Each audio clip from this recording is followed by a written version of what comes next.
Hey guys, welcome all of you to career with us. आज से हम आपकी एक सीरीज़ शुरू करने वाले हैं जो आपके जितने भी जेकेएसएसबी के अपकमिंग एग्ज़ाम चल रहे हैं अभी, जो वाला पाइपलाइन में है। For example BLW, FWA, junior assistant, जितने भी एग्ज़ाम के लिए, कोई भी एग्ज़ाम के लिए अगर आप प्रिपेयर कर रहे हो जेकेएसएसबी के, तो ये आपकी सीरीज़ जो है वो आपको बहुत ही ज़्यादा फ़ायदेमंद यहाँ पर आपकी होने वाली है। इसमें मैं आपके हर एक सब्जेक्ट कवर करते चलूँगा। जीके जीएस के साथ साथ आपके जितने भी सब्जेक्ट हैं पर्टिकुलर किसी एग्ज़ाम के लिए जो स्पेसिफिकली अलग से दिए गए हैं, वो भी आपके यहाँ पर कवर करवाए जाएंगे। तो आप इस सीरीज़ को ज़्यादा से ज़्यादा प्यार दीजिएगा और जितना इसको रिस्पांस मिलेगा उतने ही हम आपके लिए और वीडियोस आपके लिए अच्छे अच्छे लाते रहेंगे। तो शेयर कीजिएगा, वीडियो को लाइक कीजिएगा और सब्सक्राइब कर लीजिए चैनल को ऐसे ही वीडियोस के लिए। तो चलिए शुरू करते हैं आज का वीडियो।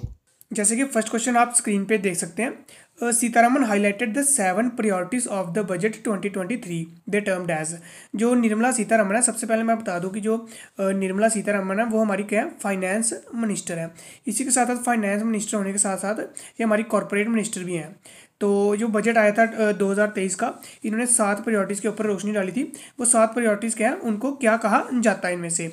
इसका जो आंसर है वो आपको बी पार्ट रहेगा, सप्तऋषि। जो 7 प्रायोरिटीज़ के ऊपर यहाँ पे निर्मला सीतारमन जी ने बात की थी 2023 के बजट में, उसको कहा जाता है सप्तऋषि।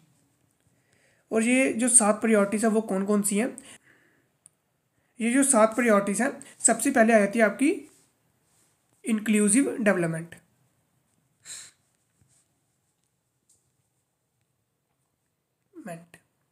और जो सेकंड आपकी आ जाती है वो आ जाती है digital infrastructure and agriculture sector.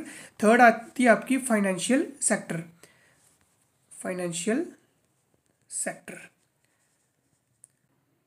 और जो फोर्थ आपकी आ जाती है वो आती है इंफ्रास्ट्रक्चर एंड इन्वेस्टमेंट। और जो फिफ्थ आ जाती है green growth. Green growth actually जो आजकल के मतलब कि काफ़ी पोल्यूशन हो रहा है उसके रिलेटेड ये बताया हुआ कि जितना आप अपना इन्वायरमेंट को सेफ रखेंगे उतने आप ज़्यादा सेफ रहेंगे। इसके साथ जो पाँचवीं आ जाती है वो आ जाती है यूथ पावर। समझो यूथ की जो यूथ है उनको यहाँ पे इम्पावर करना, मतलब कि यूथ को ज़्यादा से ज़्यादा इनकी पावर को दिखाने की कोशिश की जा रही है।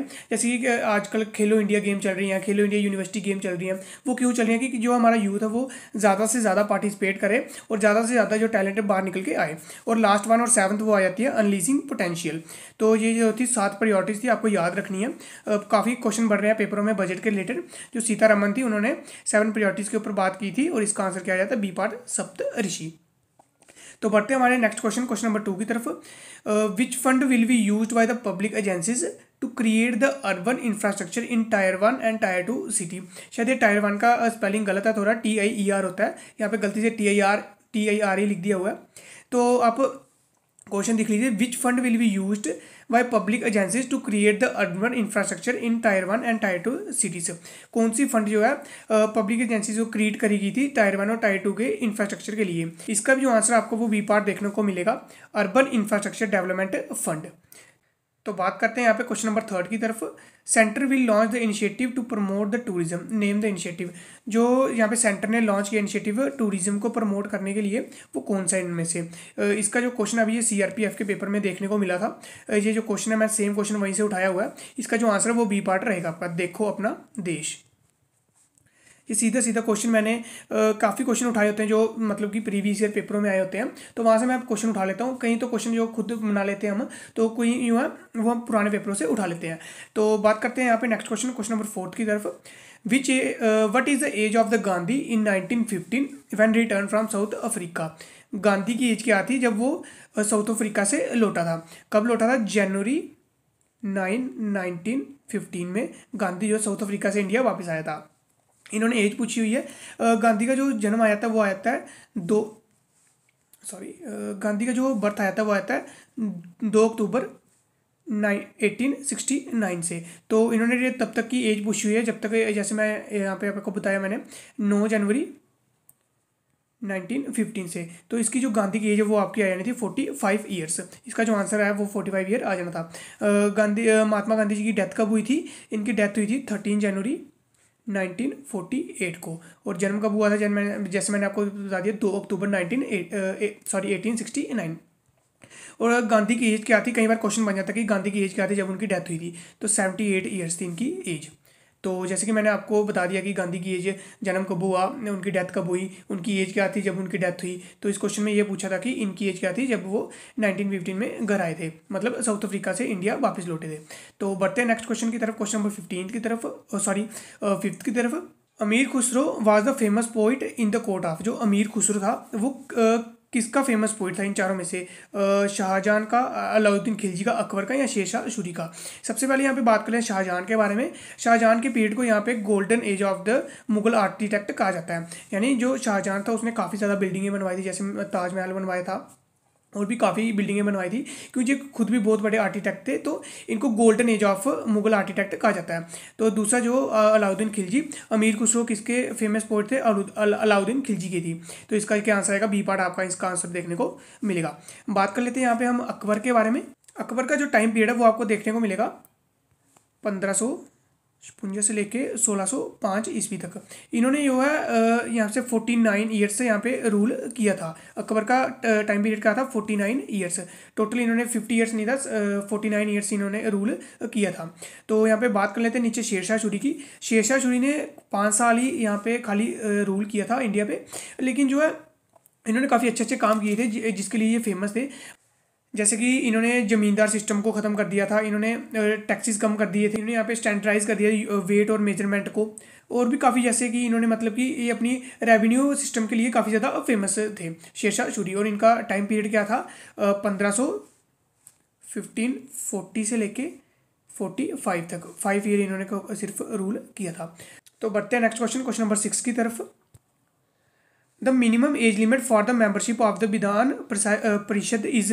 जो मिनिमम एज है विधान परिषद की वो कितनी है? देख लेना, यहाँ पे विधानसभा नहीं पूछा हुआ। अगर विधानसभा होती तो उसकी क्या 25 साल आ जानी थी विधानसभा की। इसके जो विधान परिषद की जो है मिनिमम एज कितनी है? 30 ईयर्स। कितनी आ जाएगी आपकी? इसका आंसर आ जाएगा सी पार्ट 30 ईयर्स। अगर आप 30 ईयर्स के लिए हैं तो आप यहाँ पे जा सकते हैं। तो बात करते हैं नेक्स्ट क्वेश्चन, क्वेश्चन नंबर 7 की तरफ। In which year Mahatma Gandhi become the president of the Indian National Congress? यहाँ पे स्पेलिंग देख लेना, इंडियन का एन एक्स्ट्रा लगे, इंडियन का spelling. In which year Mahatma Gandhi became the president of the Indian National Congress? इसका जो आंसर है वो सी पार्ट आपका रहेगा 1924। बात करते हैं नेक्स्ट क्वेश्चन, क्वेश्चन नंबर 8 की तरफ। In which year armed force special act was passed? कई बार देख लेना, ये कई बार फुल फॉर्म दे देते हैं, कई बार पूरा इसका फुल फॉर्म दे देते हैं, यहाँ कई बार खाली लिखा होता है AFSPA। तो कुछ भी मतलब जिसका भी एक्ट पूछा हो, कई बार सिर्फ फुल फॉर्म दे देते हैं, कई बार पूरा दे देते हैं। तो आप देख लेना, in which year armed force special act was passed? इसका जो आंसर है वो आपका आ जाएगा सी पार्ट 1958।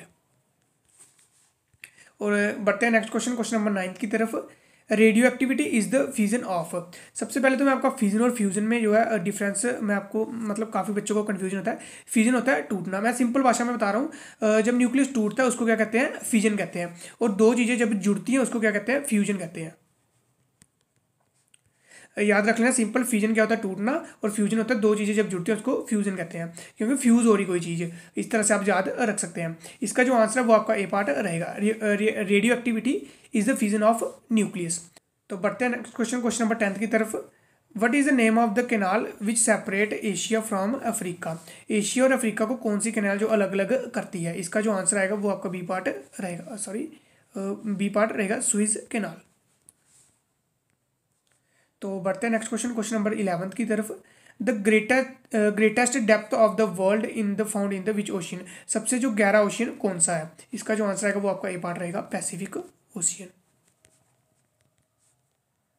तो बढ़ते हैं नेक्स्ट क्वेश्चन, क्वेश्चन नंबर 12 की तरफ। Which is the highest peak of the world? सबसे हाईएस्ट पीक कौन सी है? माउंट एवरेस्ट आपको देखने को मिलेगी। ये थोड़े सिंपल क्वेश्चन एंड में मैंने रखे हुए हैं थोड़े। तो जो पहली वीडियो मैं अभी इस तरह से क्वेश्चन रख रहा हूँ कि सिंपल आपका भी कॉन्फिडेंस बढ़ जाए, और मैं भी देख लूँगा किस तरह से बच्चों का रिस्पांस आता है, उसी तरह से मैं अगली वीडियो लाऊंगा। मतलब जैसे आपका जितना आपका रिस्पांस होगा तो उतनी जल्दी मैं वीडियो लाऊंगा, उतने अच्छा आपको बेहतर कंटेंट आपको प्रोवाइड किया जाएगा। क्योंकि आप देखो कि जितना आप सपोर्ट करोगे उतना ही हम भी मोटिवेट होंगे, हम भी उसी तरह वीडियो बनाएंगे कि बच्चे देख रहे हैं, बच्चे पढ़ रहे हैं, तो हम भी ज़्यादा से ज़्यादा मोटिवेट होंगे।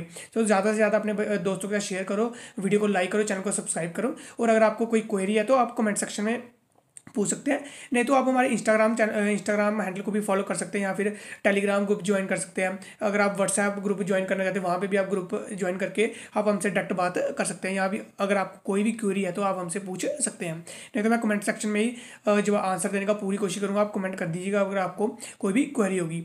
तो बढ़ते हैं नेक्स्ट क्वेश्चन नंबर 13 की तरफ। How many countries are connected with the terrestrial border of the India. मतलब कि कितनी कंट्री जो टेरेस्ट्रियल बॉर्डर के साथ इंडिया के कनेक्ट है। इसका जो आंसर है वो आपका डी पार्ट रहेगा 7 कंट्रीज। इसके साथ बता दूंगा, अगर ये तो इन्होंने पूछा कि कितनी कंट्रीज हैं जो, अगर कोई पूछ ले कि आपकी कितनी स्टेट्स हैं जो टेरेस्ट्रियल बॉर्डर बनाती हैं, तो वो आपकी आ जाएगा 16 स्टेट्स। इसके साथ बता दूं कि 16 स्टेट और प्लस 2 यूनियन टेरिटरीज है यूटी। तो अगर टोटल कोई पूछ ले कि कितने राज्य हैं जो टेरेस्ट्रियल बॉर्डर बनाते हैं इंडिया का, तो वो आ जाएगा 18। 16 इसमें से स्टेट्स और 2 इसमें से यूनियन टेरिटरीज हैं। तो बात करते हैं नेक्स्ट क्वेश्चन नंबर 14 की तरफ। In which of the following state is landlocked. इनमें से कौन सी स्टेट है चारों में से जो लैंडलॉक्ड है। मध्य प्रदेश, छत्तीसगढ़, झारखंड। इसका जो आंसर है वो ऑल ऑफ द अबव आ जाएगा। ये तीनों जो स्टेट है वो बिल्कुल लैंडलॉक्ड है। एक्चुअली जो इंडिया की 5 स्टेट है टोटल जो लैंडलॉक्ड है, 3 मैंने ऐसे यहाँ पे लिख दी हुए हैं, मध्य प्रदेश, छत्तीसगढ़, झारखंड, और 2 आ जाती है तेलंगाना और हैदराबाद। ये 5 स्टेटें टोटल क्या है, लैंड लॉक्ड है। तो बढ़ते हैं नेक्स्ट क्वेश्चन नंबर 15 की तरफ, जो आज का लास्ट क्वेश्चन है। McMahon line is present between. जो मैकमोहन लाइन है वो किन 2 देशों के बॉर्डर को मतलब कहते हैं। इसका जो आंसर है वो आपका आ जाएगा इंडिया और चाइना के जो बीच में बॉर्डर है उसको कहते हैं मैकमोहन लाइन। इसकी जो लोकेशन है आपको अरुणाचल प्रदेश की ओर देखने को मिलेगी। मतलब वो वाला जो बॉर्डर है अरुणाचल प्रदेश का और जो चाइना का, उसको क्या कहते हैं, मैकमोहन लाइन। इंडिया और पाकिस्तान के बीच में कौन सी लाइन है, रेड क्लिफ लाइन आपको देखने को मिलेगी इंडिया और पाकिस्तान के बीच में। और इंडिया और अफगानिस्तान के बीच में आपको दरुंद लाइन जो है मिलेगी। तो चलिए यार, आज की वीडियो में बस इतना ही। अगर आपको वीडियो अच्छी लगी हो तो वीडियो को लाइक करें, चैनल को सब्सक्राइब करें हमारे नए नए अपडेट्स के लिए। तो मिलते हैं यार आपसे अगली वीडियो में, तब तक के लिए जय हिंद, जय भारत।